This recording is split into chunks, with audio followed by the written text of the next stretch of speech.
أحلى البلاد أمن والأمل مفعول، أمن والأمل مفعول، أمن والأمل مفعول، أمن والأمل مفعول، والجديدة كل مكان.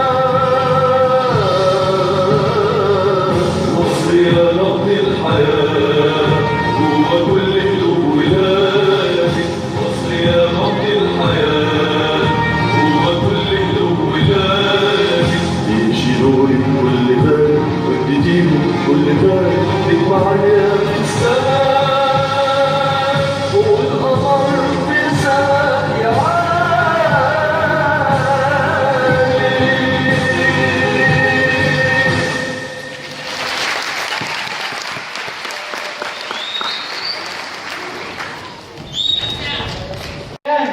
والاختيار التاريخ والفيلم فاضي.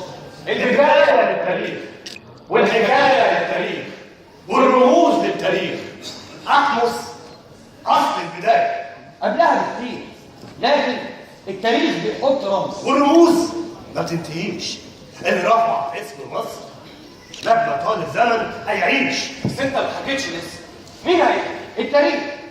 التاريخ بيقول ان احمس الذراع من الاسره ال17. أبوه بقى مات قتيل على يد اللصوص في معركة على بر مصر، واخوه كان مش حاربهم كمان، بس عمره كان قليل. احمس قرر لكل مصر جند قوي وقت ما جت رساله من ملك مخصوص. يا شعب مصر، وصلتني رسالة من عارفين إن هو بيفقد مننا. من أحمد شعب مصر، هو عارف إن بدأت تكوين جيش كبير، وعارف إن الشعب شايف إن أقدر أخلصه من ظلم الهكسوس وظلم حكمهم، وإن الأمل في خروجهم من مصر مش مستحيل. إيه رأيكم؟ يكون الرد على الأمان إزاي؟ مولاي انت ملك طيبة واحنا شعبها اللي بنحبك، ولا يمكن هنفرط بشكل من ارض طيبة. عليك التفكير وعلينا التنفيذ. يبقى علينا نجهز نفسنا للمعركة ونعد سلاحنا. أنا أمرت بصنع العمليات الحربية عشان نقدر نواجههم فيها. المعركة عايزة تدريب عسكري، نبني من جديد الناس على قد الفعال. إلى الحرب، ضبطوا طبول الحرب.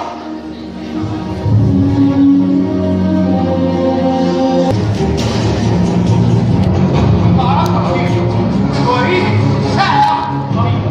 يا الحرب، الناس اللي غنيحنا يا طيبة، الناس اللي شعب طيبة، اللي يكون بيهربوا من الأرض فيه، بيهربوا الحد فيه مهما هربوا ومهما بعدوا، لازم نخلص منهم. يا شعب طيبة، يا الحرب.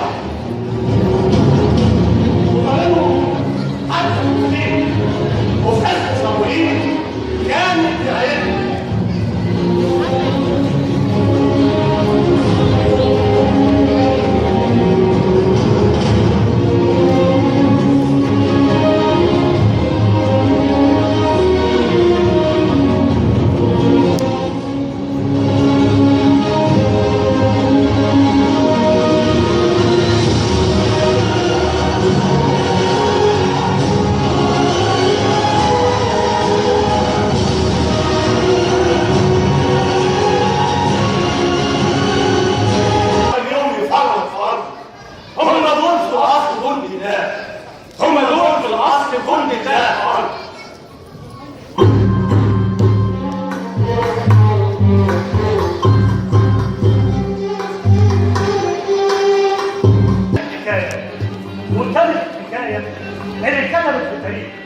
تاريخ بلاد صلاح الدين الأيوبي.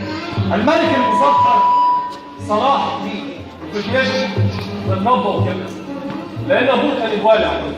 امر اننا نخرج مصر، بس اذا دخلتم مصر فاتخذوا منها جندا كثيرا، فان بها خير بلاد الارض، كما قال رسولنا الكريم صلى الله عليه وسلم.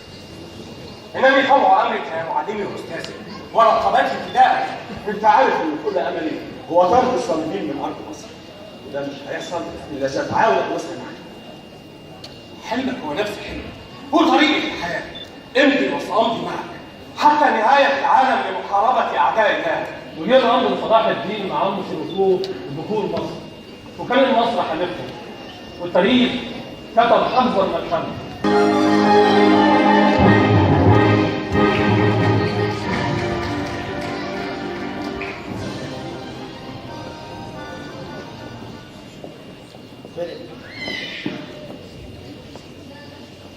مولاي، لقد استولى صلاح الدين على اورشليم ولم نترك البلد المقدسه في ايدي العرب.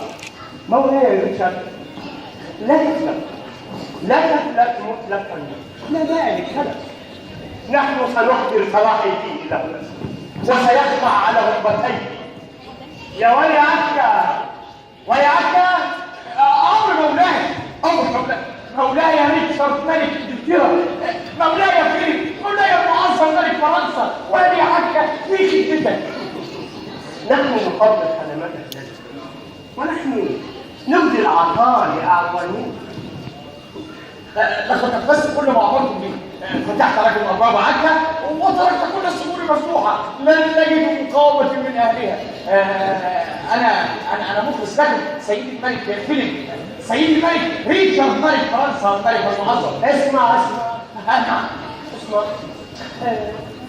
سيحضر حيث بدوار عكا. أشكرك حاضر الملك. طبعا وسنعطيك أيضا أكياس محملة من